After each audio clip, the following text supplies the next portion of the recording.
महाभारत काल की वह घड़ी थी जब पांडव वनवास के दौरान माता कुंती के साथ एक चक्रा नगर में रहने लगे। बाहर से शांत दिखने वाला यह नगर भीतर से आतंक से घिरा था।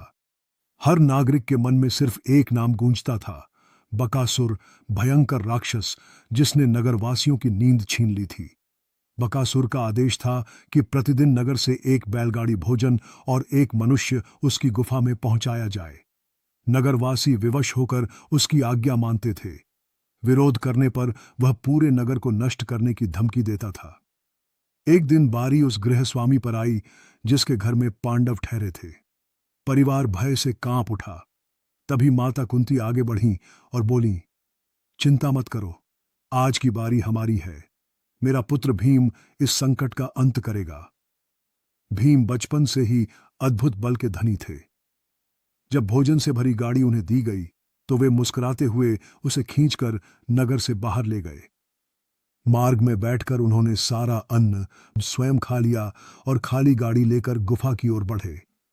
गुफा के समीप पहुंचते ही गर्जना हुई। बकासुर प्रकट हुआ।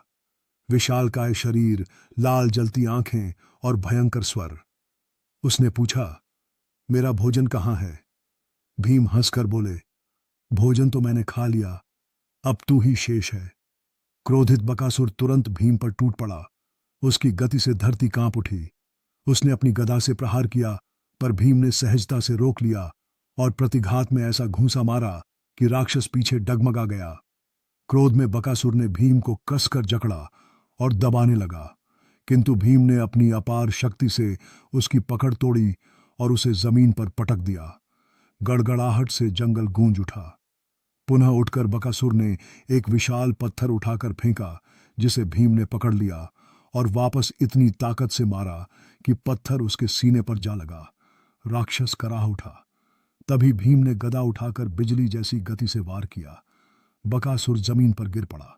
भीम ने उसे पकड़कर हवा में उठाया और पूरी ताकत से धरती पर पटक दिया। यह अंतिम प्रहार था। बकासुर की गर्जनाएं हमेशा के लिए शांत हो गईं। जंगल में निस्तब्धता छा गई। भीम विजयी खड़े थे, नगर के रक्षक। समाचार फैलते ही नगरवासी उल्लास से भर उठे। दीपक जलाए गए, नगाड़े बजे और सबने भीम की वीरता की प्रशंसा की।